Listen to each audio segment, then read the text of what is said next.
Dertlaringiz to'kib soching yayrasindi, armonlarga to'lmasin hech ko'ngil. Omadimni hadiya etdi qarang taqdir, yaxshi kunlar yaqin kelib qolganda, ko'zlarimiz dardli yoshga to'lgan edi, dilda tashvish jonimizdan o'tgan edi.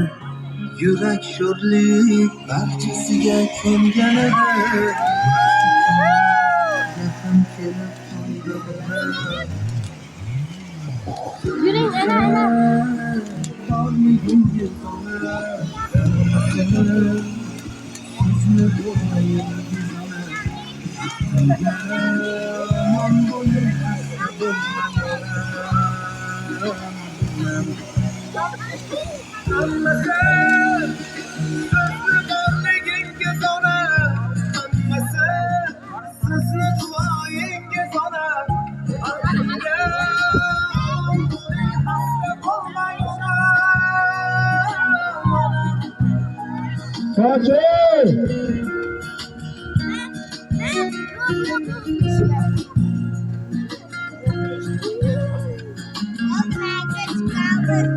Pacarlar geçerken.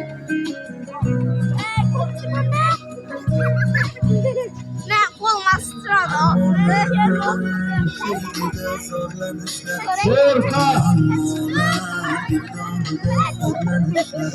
Yürüp koysun köksün tutken şun tanışlar, kunlar yaqin kelib qoldi, ipni tutib ketar edi mo'yingiz, ajinlarga yashiringan chiroyingiz, ijobatin topib barcha duoyingiz, yaxshi kunlar yaqin kelib qoldi. Hammasi sizni borligingiz ona, hammasi sizni duoyingiz ona. Baxtimga omon bo'ling, xasta bo'lmagin. Hammasi sizni borligingiz ona, hammasi sizni duoyingiz ona. Baxtimga omon bo'ling, xasta bo'lmagin.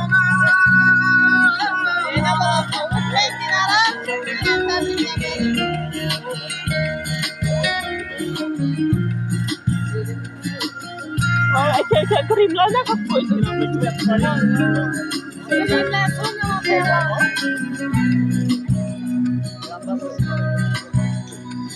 Elem kırpıda otursa bunu yukarı gitmem. Gülüp tursun yüzleringiz, nurlar saçıp yashnasın juft ko'zlaringiz, xizmat qilar sizga o'g'il qizlaringiz, yaxshi kunlar mana keldi onam. Borliging Elem harf kaldı. Birini seyrese kafas, birini seyrese kafas. Allah'tan diledim düştün koluma, Hudadan diledim düştün elime. Yazdı da hanım düğmeleri, erkelemizin çişse de güler. Kapalı gelmeye sakinler, kapalı gelmeye sakinler. Yazdı alacağım düğmeleri, erkelemizin çişse de güler.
yok